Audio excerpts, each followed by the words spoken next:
আচ্ছা দেখো, তারপরে আমরা এই অঙ্কটা কি করব, সমাধান করব। দেখো এই অঙ্কটা হচ্ছে আমার বইয়ের কয় নাম্বার, উদাহরণ 17 নাম্বার। তোমরা তোমাদের বইয়ের সাথে সুন্দর করে মিলে নিও। দেখো আমাদের একটা ভেক্টর ফাংশন দেওয়া আছে এবং এই ভেক্টর ফাংশনের কি লেখচিত্রটা আমাদের কি করতে বলতেছে, অঙ্কন করতে বলতেছে। দেখো অঙ্কটা খুবই সহজ এবং গুরুত্বপূর্ণ আছে। দেখো আমরা সমাধান করি। দেখো তাহলে লেখো সমাধান।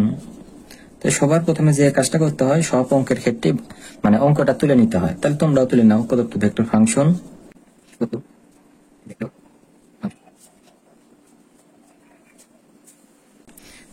আচ্ছা দেখো তাহলে আমরা সবার প্রথমে কি করলাম, আমাদের যে ভেক্টর ফাংশনটা দেওয়া ছিল এই ভেক্টর ফাংশনটা আমরা কি করলাম, তুলে নিলাম। তুলে নেওয়ার পরে লেখচিত্র অঙ্কন করতে আমাদের তোমাদের পরামিতিক আকারে নিয়ে যেতে হবে। আর পরামিতিক আকার মানে কি বলতো, এক্স এবং কত ওয়াই, যা কিন্তু আমি প্রথম পর্বে দেখাইছিলাম। তাহলে লেখো ভেক্টর ফাংশনের পরামিতিক সমীকরণ। তাহলে লেখো ভেক্টর ফাংশনটির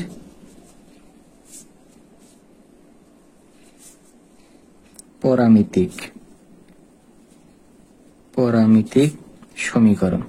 তাহলে প্রথম পর্বে আমি কি শিখাইছিলাম, এইভাবে শিখাইছিলাম যে পরামিতিক মানে এর মধ্যে ভিতরে কি আসবে, এক্স আসবে আর কি আসবে, ওয়াই আসবে। তাহলে এক্স বলতে কোন অংশটা নির্দেশ করে, যে আই সাথে যে জিনিসটা থাকে এটা হলো এক্স নির্দেশ করে। তাহলে কত, কস টি, এটাকে 1 নম্বর সমীকরণ দাও। এবং ওয়াই, ওয়াই বলতে কি, যে এর সাথে যে জিনিসটা থাকে, সাইন কত আছে, টি।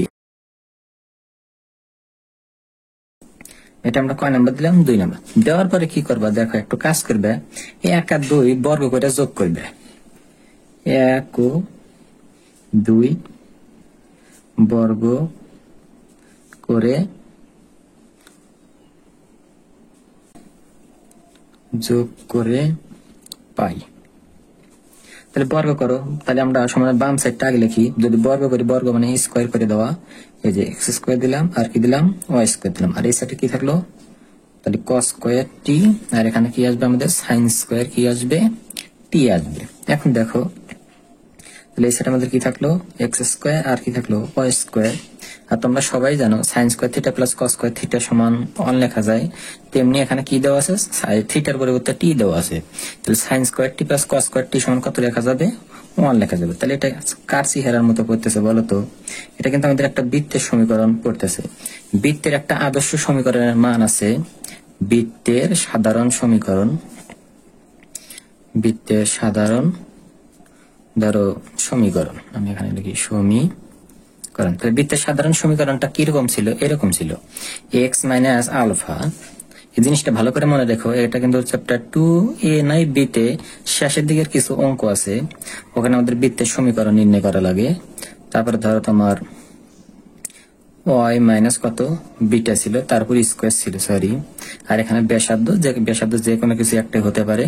তোমাদের বই ব্যাসার্ধ রো দিয়ে প্রকাশ করা আছে, আমি ধরো কথার কথা এ দিলাম এরকম। তাহলে এটা হচ্ছে আমাদের কি, বৃত্তের সমীকরণ। তাহলে দেখো এটার সাথে মিলাও, এক্স এর সাথে তো কিছুই নাই, তার মানে এখানে কি আছে, এক্স মাইনাস কত, 0 স্কোয়ার, মানে আলফা এবং বিটা দিয়ে কি বোঝায়, কেন্দ্র বোঝায়।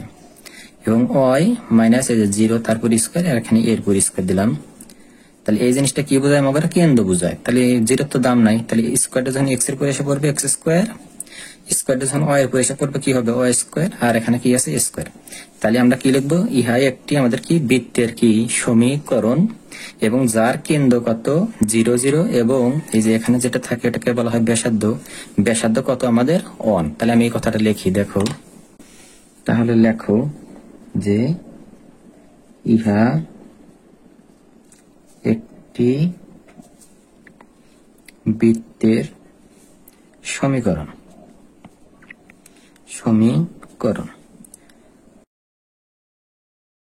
যার কেন্দ্র কত আমাদের, 0, কত 0, এবং ব্যাসার্ধ, এই শেষের টাকা থাকে ব্যাসার্ধ কত, 1। এখন আমাদের একটা চিত্র আঁকাইতে হবে, যার কেন্দ্র কত হবে, 0 0, এবং ব্যাসার্ধ কত নিতে হবে, 1। তাহলে আমরা যখন চিত্র আঁকাই, তাহলে যদি আমাদের একটা সমতল, তাহলে আমাদের কিন্তু এরকম থাকে, সমতলে যদি আমরা অক্ষ আঁকাই তাহলে এরকম থাকে। কিন্তু আমাদের এটা হলো আমাদের এক্স অক্ষ, আর এটা আমাদের কি অক্ষ, ওয়াই অক্ষ। তাহলে আমরা বুঝলাম কেন্দ্র হবে 0 0, কেন্দ্র 0 0 আছে, ব্যাসার্ধ অন, তার মানে একটা অন নিব, কিন্তু এক্স এর মান কত এবং ওয়াই এর মান কত আমরা কিন্তু জানি না। তার মানে এক্স অক্ষ কোন মানে কতটুকু যাব, ওয়াই অক্ষ কতটুকু যাব আমরা কি জানি? আমরা কিন্তু জানি না। যার কারণে আমাদের কি করতে হবে, এই সমীকরণ থেকে এক্স এবং ওয়াই এর মানটা আমাদের কি করে নেওয়া লাগবে, বের করে নেওয়া লাগবে। তাহলে আমরা যদি মানটা বের করতে যাই তাহলে আমরা কি করব, দেখো আমাদের একটা শর্ত দেওয়া ছিল, এই যে টির মানটা হবে হলো তোমার 0 থেকে তুমি বড় নিতে পারো বা সমানও নিতে পারো, এবং 2 পাই থেকে ছোটও নিতে পারো, বা কি নিতে পারো 2 পাই পর্যন্ত কি করতে পারো, নিতে পারো। তাহলে প্রথমে আমি 0 নিব। তাহলে দেখো এখন আমরা কি লিখি,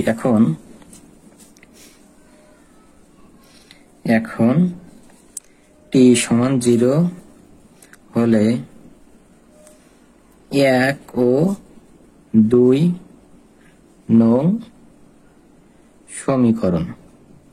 সমীকরণ হতে পাই। তাহলে 1 নম্বর সমীকরণ এই যে x, তাহলে x লিখলাম, তাহলে cos t, তাহলে cos t এর মান আমরা কত বসাইতেছি, 0। আচ্ছা, তাহলে এখান থেকে আলটিমেট কত পাওয়া যাবে, cos 0 এর মান কত, 1। আচ্ছা, y সমান কত, তোমরা কিন্তু এই মানগুলো একবারই দিতে পারো, sin 0 এর মান কত, 0। তাহলে আমরা x এবং y এর মান কত পেলাম, x এবং y এর মান একটা কিন্তু পেয়ে গেলাম। আমরা কত পেলাম, আমরা x এর মান হচ্ছে 1, y এর মান কত আমাদের 0। আচ্ছা, তাহলে এখানে কিন্তু আমাদের মান কিন্তু 4টা ছিল, 0 থেকে কত 2 পাই পর্যন্ত তোমরা কিন্তু জানো। তাহলে প্রথমে যদি 0 থাকে তাহলে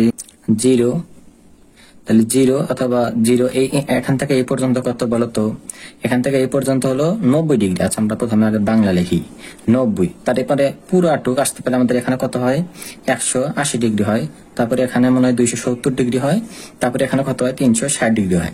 আর এই জিনিসগুলো যদি আমরা পায়ের মাধ্যমে রাখতে চাই তাহলে কি পাই, তাহলে পায়ের মাধ্যমে কিভাবে লিখলে 90 হয় তোমরা জানো, পাই বাই 2 মানে কত হয়, 90 হয়। এবং 180 যদি পায়ের মাধ্যমে রাখতে চাই আমরা জানি একটা পায়ের মানই হলো কত আমাদের, 180। তাহলে এইভাবে সংখ্যার মাধ্যমে লিখতে পারো, অথবা তুমি এরকম প্রতীকের মাধ্যমে লিখতে পারো, পায়ের প্রতীক পাই বাই 2 বা কত পাই, এইভাবে নিতে পারো। তাহলে এই সত্য মানে কিন্তু আমাদের বিন্দু আছে কয়টা বলো তো, 4টা। তাহলে প্রথমে আমরা 0 বের করলাম, তারপর কত বের করব, পাই বাই কত বের করব, 2 বের করব। তাহলে আমরা বের করি, দেখো তাহলে আবার লেখো, আবার টি সমান পাই বাই 2 হলে 1 ও 2 নং সমীকরণ হতে পাই। তাহলে 1 নম্বর সমীকরণ কি ছিল, এরকম x সমান cos, আমরা কত বসাইতেছি, পাই বাই কত 2। আচ্ছা, y সমান sin কত, পাই বাই কত 2। তাহলে cos 90 ডিগ্রি মান 0 এবং sin হলো তোমার sin পাই বাই 2, sin 90 ডিগ্রি মান হচ্ছে তোমার কত, 1। তাহলে এখান থেকে কত পেলাম আমরা, x y এর মান কত পেলাম আমরা, সমান x এর মান হলো 1, তারপরের মান কত, 0। আমরা এই দুইটাই বের করব, আর বের করব না। কেন বের করব না, দাঁড়াও আমি আগে চিত্রটা আঁকাই, তারপরে তোমাদের এই জিনিসটা আমি বলি।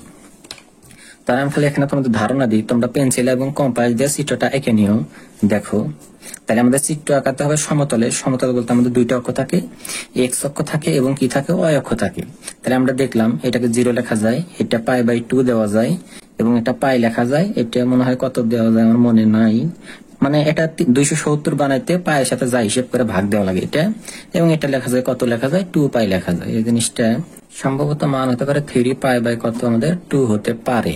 আচ্ছা, যাই হোক, তাহলে আমাদের কেন্দ্রটা কত ছিল, 0 0, এখানে আমাদের কত 0 0, এবং আমরা দেখলাম যখন আমরা 0 নিয়ে মান বের করেছি। আচ্ছা, আমরা একটা গ্রাফের মতো একটা দিয়ে দিই, এটা আমাদের 1, এটা আমাদের 2, অনুরূপ ভাবে এটা 1, এটা 2, এটা 1, এটা 2, 1 আর কত আমাদের 2 দিয়ে দিলাম। তাহলে যখন আমরা 0 নিয়ে মান বের করেছিলাম, যখন আমরা টি সমান 0 বসে যখন মান বের করেছিলাম, তখন আমরা মানটা পেয়েছিলাম হলো 1, কত 0।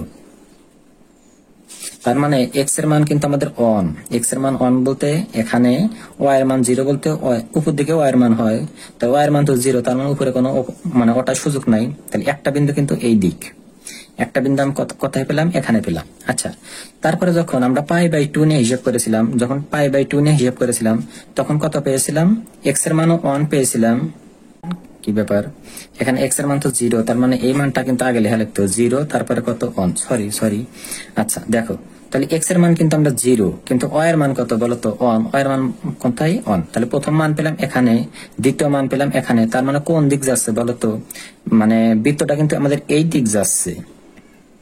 তাহলে এই দিক হলো ঘড়ির কাঁটা ভরে হলো এই দিক, তাহলে এই দিক হলো ঘড়ির কাঁটার দিকে, কিন্তু আমরা যাইতেছি তার বিপরীত দিকে, তার মানে বৃত্তটা হবে হলো বিপরীত দিকে। আচ্ছা, অনুরূপ ভাবে আমরা যদি পাই নিয়ে যদি এই সমীকরণে যদি মান বের করতাম, তাহলে তোমরা এই মানটা পাতে হলো, এদিক হলো তোমার এক্স এর মান, ওয়াই এর মান 0 পাতা তোমরা, তাহলে মানে 1, কত পেতা 0 পেতা, তার মানে বিন্দুটা পাতে হলো এখানে। অনুরূপ ভাবে 3π/2 নিয়ে আমরা মান বের করতাম, তাহলে এখান থেকে তুমি এক্স এর মান 0 পেতা, ওয়াই এর মান কিন্তু আবার 1 পেতা, তার মানে কি হইতো এখানে হইতো। তার মানে বৃত্তটা কিন্তু আমাদের ঘড়ির কাঁটার বিপরীতে এইভাবে যেত। আমার কিন্তু বৃত্ত আর হইলো না, তোমরা কিন্তু অবশ্যই এই পেন্সিল কম্পাস দিয়ে কি করবা, আঁকাবা। আঁকানোর পরে আমরা দেখলাম প্রথম বিন্দু ছিল এখানে, দ্বিতীয় বিন্দু ছিল এখানে, তার মানে ঘড়ির কাঁটার এই দিক। এই দিক বুঝাইতে গেলে তুমি একটা কি করবে, সুন্দর করে একটা তীর চিহ্ন এঁকে দিতে পারো যে আমাদের বৃত্তটা কোন দিকে যাচ্ছে, এই ধরো এই দিকে যাচ্ছে, এইভাবে তুমি একটা এঁকে দিতে পারো। আমার হলো না। আচ্ছা, তাহলে এই কথাটা তোমরা নিজ দিয়ে লিখে নিও যে কি লিখবা, সুতরাং প্রদত্ত ভেক্টর ফাংশনের কেন্দ্র হইতেছে কত 0, 0 এবং তার ব্যাসার্ধ হচ্ছে 1 একক এবং বৃত্তটি কি ঘড়ির কাঁটার বিপরীত দিকে আমাদের কি ঘুরছে। আচ্ছা, আমি তোমাদের বই দেখাই, এইভাবে লিখবা, আর কিছুই লিখবা না, এই যে এখান থেকে শুধু লিখে দিবা, এই যে এখান থেকে লিখবা, সুতরাং প্রদত্ত ভেক্টর ফাংশন 0, 0 কেন্দ্র এবং ব্যাসার্ধ যাহার দিক, হ্যাঁ ঘড়ির কাঁটার কি দিক, বিপরীত কি আমাদের দিক, এটাই আমাদের কি বলতো অ্যান্সার। আশা করি বুঝছো। আচ্ছা দেখো, তারপরে আমরা আর একটা অঙ্ক সমাধান করি। দেখো